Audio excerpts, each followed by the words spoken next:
உங்கள்கிட்ட நிறைவு கருத்துக்காக வர சுப்பிரமணியம், இந்த பரப்புரை ஒரு 10 ஆண்டு கால ஆட்சி சாதனை அதெல்லாம் சொல்கிறதுக்கு பதிலாக இன்னமும் பழைய விஷயங்களை பழைய வரலாறுகளை அப்படி தான் சொல்லி தான் பேச வேண்டிய இடத்துக்கு தான் போகுதா? இல்லை, சாதனைகளை சொல்லியாச்சு. அதாவது மக்கள்கிட்ட வந்து எல்லாமே வந்து ரிஃப்ளெக்ட் ஆகிருக்கு. பர்ஃபார்மன்ஸ் வந்து நீங்கள் உலகத்தில் உள்ள IMF ஒத்துக்கிறான், ஏஷியன் டெவலப்மெண்ட் பேங்க் ஒத்துக்கிறான். நீங்கள் அதை சொன்னால் வச்சுக்கோங்களேன், எதுக்கு திருப்பி இதே பேசுறீங்க அப்படின்னாங்க. உடனே எங்களுக்கு GSTயால் வந்து எங்களுக்கு வந்து வறுமை கோட்டு கீழே மக்கள் போயிட்டாங்க. சரி, நித்தி ஆயோக் ரிப்போர்ட் தான் உங்களுக்கு கொடுத்துருக்காங்களே சொன்னா அதை ஒத்துக்க மாட்டீங்க. ஆனால் இங்கே தமிழக நிதிநிலை அறிக்கையில் சொன்னால் அதை ஒத்துப்பீங்க நீங்கள். ஸோ அது மாதிரி சாதனைகள் வந்து ஏற்கனவே வந்து டேபிளில் ப்ரெசென்ட் பண்ணப்பட்டாச்சு. அதாவது கடைசியாக அந்த பார்லிமெண்ட் தொடர் நடக்கும்போது ஒரு ஒயிட் பேப்பர் கொடுத்துட்டாங்க அவ்வளோதான். அதான் ஆர்கே குருவின் சொல்றாரு, ஒவ்வொரு ஃபேஸ்ல என்ன விதமா அந்த பரப்புரை மாறி இருக்கு அப்படின்னா, அப்ப நீங்க பொதுவா என்ன சொல்லுவோம், வளர்ச்சி அரசியல் 2014க்கான ஒரு நரேட்டிவ் தேசம் முழுக்க பேசப்பட்டது. அப்படி ஏதோ ஒண்ணு கொண்டு வந்து நாங்க 10 ஆண்டுகளில் செய்திருக்கிறோங்கிறதான பிரதானப்படுத்த வேண்டியது. நீங்க குஜராத் மாடல் அப்படின்னு ஒரு மாடலை தானே சார் நிறுத்தணும். இன்னைக்கு இந்தியா மாடல் அல்லது பிஜேபி மாடல்னு சொல்லி நிறுத்தி வாக்குகளை கேட்க முடியலையான்னு ஒரு கேள்வி. அதெல்லாம் வந்து பிரசன்ட் பண்ணியாச்சு, பார்லிமெண்ட்ல பிரசன்ட் பண்ணியாச்சு. அனைத்து பரப்புரையில மக்களை நேரா சந்திக்கிறப்ப என்ன பேசுவீங்க? நீங்க என்ன சொல்றீங்க? மோடி சர்க்கார் சொன்னோம், பிஜேபியுடைய மாடல் சொல்லலாம், இதெல்லாம் இவ்வளவு சக்சஸ்ஃபுல்லா இவ்வளவு பண்ணிருக்கோம். அதாவது எப்படி இப்ப வந்து எதிர்க்கட்சிகளை வீழ்த்த வேண்டும் அப்படின்னா அவங்க கொடுத்த மேனிஃபெஸ்டோல என்னென்ன தவறான கொள்கைகள் அதுதான் சொல்லணும். ஓகே, மத்ததெல்லாம் பாத்தீங்கன்னா அது வந்து அபிஷியலா டேட்டா ரெக்கார்ட் ஆயாச்சு, பிரஸ் இன்ஃபர்மேஷன் பியூரோல கொடுத்தாச்சு, மக்கள் படிச்சுக்க போறாங்க. அவ்வளவுதான். அதுல சொல்லப்பட்ட விஷயங்களை சொல்லலாம், சொல்லப்படாததை வேற ஒரு இன்டர்பிரேஷன் கொடுக்கும்போது அதை எப்படி எடுத்துட்டு போக முடியும் அப்படிங்கிற ஒரு கேள்வி. இல்ல அதுக்கு இன்டர்பிரேஷன் கொடுக்குறாங்களே. FM நிர்மலா சீதாராமன் ஏதாவது மீட்டிங்ல போனாலும் அவங்க இன்டர்பிரேஷன் கொடுக்குறாங்க. இவ்வளவு வந்து எங்களுக்கு மாநிலத்துக்கு நான் கொடுத்துருக்கோன்னு சொல்றாங்க. அது கவுண்டர் பண்ணி யாருமே பதில் பேசுறது இல்ல. அந்தந்த துறை சார்ந்த அமைச்சர்கள் கொடுத்துட்றாங்க அவங்க. ஐயா சொன்னது பாத்தீங்கன்னா இந்த இதுக்கு இந்த நீங்க சொன்னீங்களா கெஜ்ரிவால் இல்ல, இப்ப நீங்க காங்கிரஸ் தேர்தல் அறிக்கையில எந்த இடத்துல முஸ்லிம் ரிசர்வேஷன் சொல்லி முஸ்லிம் மைனாரிட்டிஸ் சொல்றாங்க. அதாவது ரெண்டு குறிப்பிட்ட ரெண்டு பார்க்கணும். ஒன்னு வந்து பேங்கிங். ஆனா மீண்டும் மைனாரிட்டிங்கிறது முன்வைக்கப்படல. முஸ்லிம்ஸ்ங்கிறத 15 கூட்டங்கள்ல பேசியிருக்கிறார் பிரதமர் மோடி. அப்படி மைனாரிட்டிஸ்னா வந்து வேறவர் அல்லது 15% பட்ஜெட்ல ஒதுக்கிடுவாங்க. எல்லாமே அதோட தொடர்ச்சியா தான் சொல்றாரு அவரு. 2004 அது எங்க அறிக்கையில எங்க சொல்லப்பட்டுச்சு? காங்கிரஸ் தேர்தல் அறிக்கையில எங்க சொல்லல? அவர் என்ன சொல்றாருன்னா, நான் ஆட்சியில இருக்கும்போது 2014 இருக்கும்போது மன்மோகன் சிங் தலைமையிலான அரசுல சொல்லிருக்காங்க. இப்ப மன்மோகன் சிங் அதை கவுண்டர் பண்ணணும்ல. இல்ல அந்த துறையில இருந்த அமைச்சர்கள் 17 வரைக்கும் நீங்களே அதே பாலிசியை கொண்டு வந்திருக்கீங்க அப்படிங்கிறது வரைக்கும் அவங்க கவுண்டர் பண்றாங்க. ஆனால் இப்ப அது தேவையில்லாத விஷயம். இப்ப வந்து பரவலாக்கப்படணும், மக்களுக்கு வந்து இன்ஃப்ராஸ்ட்ரக்சரை கொண்டு போகணும், அனைத்து பெனிஃபிட்டையும் வந்து புவர் பீப்புள் கொண்டு போகணுன்றாரு. அதாவது மதம்லாம் இருக்கவே கூடாது, அந்த மதத்தை தாண்டி போகணுன்றாரு. அதுதான் இன்னைக்குள்ள எக்கனாமிக் டைம்ஸ்ல இன்டர்வியூ கொடுத்திருக்காரு. சோ ஃபர்ஸ்ட் பிரையாரிட்டி வந்து to the poor people.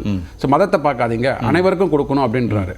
So அதை மாதிரி போகும்போது ரெண்டு மேனிஃபெஸ்டோ சொல்லிட்டு மைனாரிட்டிஸ் சார்ந்த என்ன சொல்றாங்கன்னா, பேங்கிங் இன்ஸ்டிடியூஷன்ஸ் வந்து லோன் கொடுக்கும்போது மைனாரிட்டிஸ்க்கு வந்து டிஸ்கிரிமினேஷன் இல்லாமல் கொடுக்கணுன்றாங்க. எனக்கு தெரிஞ்சு நான் பேங்க்ல லோன் வாங்கியிருக்கிறேன், லோன் வாங்கி கொடுத்துருக்கேன்.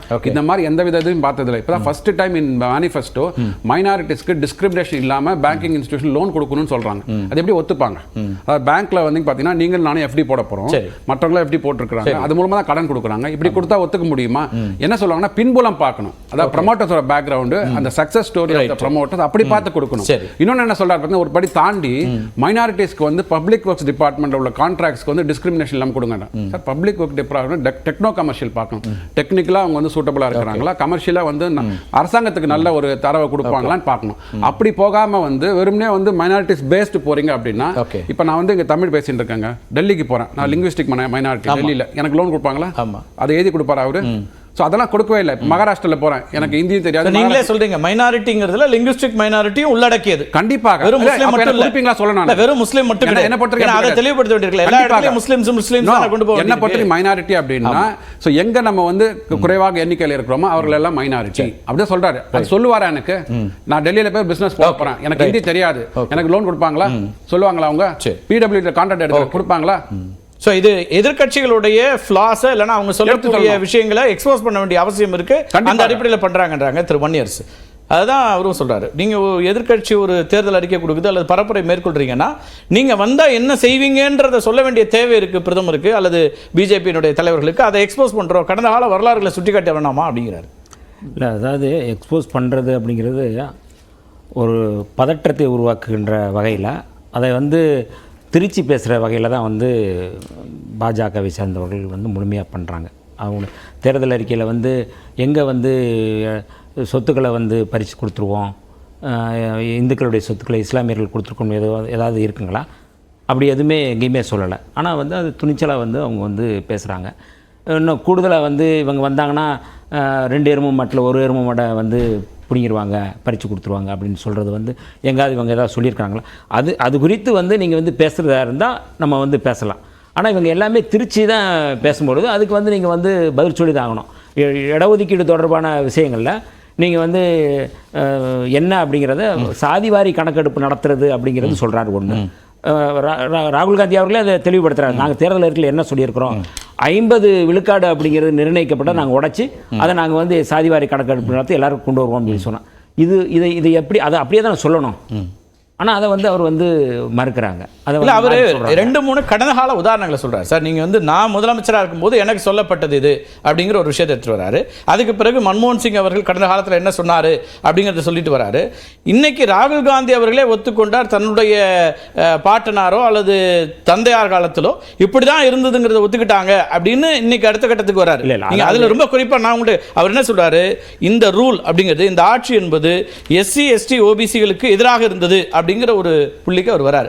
காங்கிரஸோ அல்லது இந்தியா கூட்டணியோ வந்தாலும் மீண்டும் அதுதான் நடக்கும். அதுதான் திரிக்கிறது. எப்படின்னா, நீங்க இப்பவே வந்து நீங்க வந்து இடஒதுக்கீட்டுடைய சமூக நீதி கொள்கையை இவங்க காலி பண்றாங்கல்ல. நீங்க அடிப்படையில் அவர் என்ன சொல்றாரு, சாதிவாரி கணக்கெடுப்பு நடத்து 50 நிர்ணயிக்கப்பட்ட அந்த உச்சவரம்பை வந்து நாங்க நீக்கிட்டு எல்லாருக்கும் கொடுக்கணும் அப்படிங்கிறது இருக்குல்ல, அந்த அது ரொம்ப முக்கியமானது.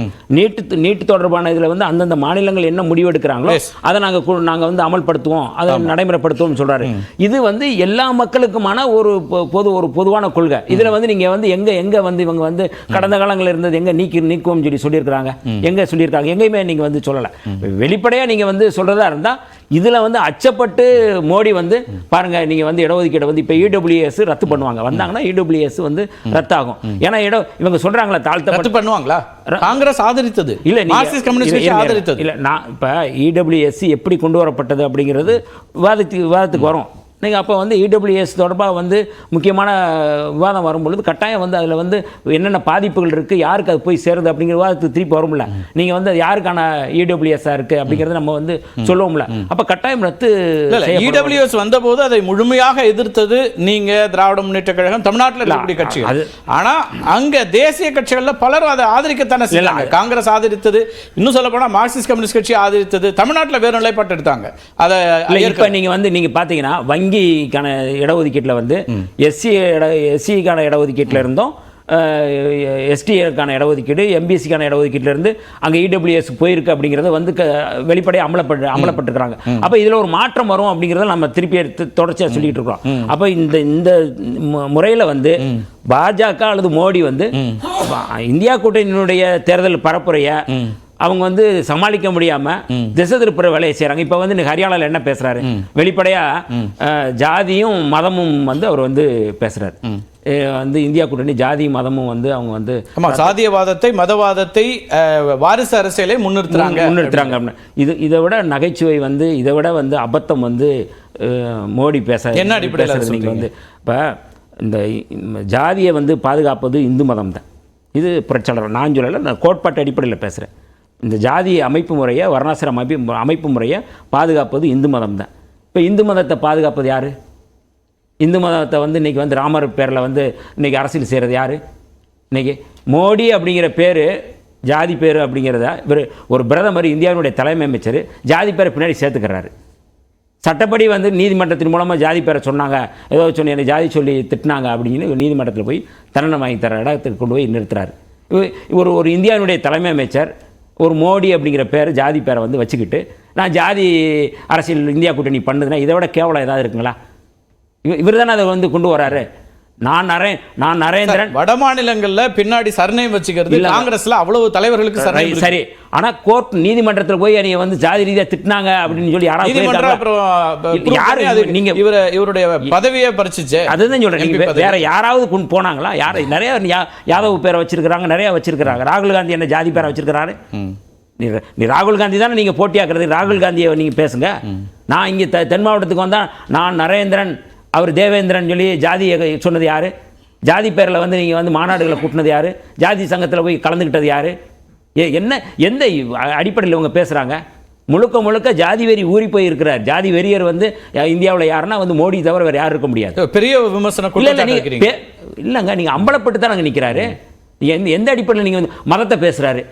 மதம் வந்து நீங்கள் வந்து இங்கே வந்து அப்பீஸ்மெண்ட் பாலிடிக்ஸ்ல இருக்கீங்கன்னு எக்ஸ்போஸ் பண்ணுங்கிறாரு சார். நீங்க மைனாரிட்டிஸ்ங்கிறத தாண்டி முஸ்லீம் அப்பீஸ்மெண்ட் இல்லை மைனாரிட்டி அப்பீஸ்மெண்ட் தான் இவங்க தேர்தல் அரசியலே பண்றாங்க. நாங்க அந்த ஓட் பேங்க் பாலிடிக்ஸ்ல இருந்து வெளியில வரணும் பார்க்குறேன். அவர் இஸ்லாமியர்களுக்கு அவர் தன்னுடைய ப்ளீ நான் வந்து அவங்களுக்கு என்னுடைய கோரிக்கையா சொல்றேன்லாம் சொல்றாரு பிரதமர். சரி, ஹிஜாப் பிரச்சனையில் உடையை வைத்து அடையாளம் கண்டு கொள்ளுங்கன்னு யார் சொன்னது? ஒரு இந்தியாவினுடைய தலைமை அமைச்சர் இவர் தானே அங்கே பேசினார். அது குறித்து அவர் என்ன பதில் சொன்னார்? அந்த பொண்ணை வந்து இழுக்கிறாங்க, பிரச்சனை பண்ணுறாங்க, தேர்வு எழுத விடாமல் செய்கிறாங்க, தேர்வு எழுத போகல. இந்தியாவில் ரொம்ப முக்கியமானது இல்லைங்களா? நீங்கள் அடையாளம் வந்து எதை வச்சு அடையாளம் கண்டுக்கிட்டீங்க?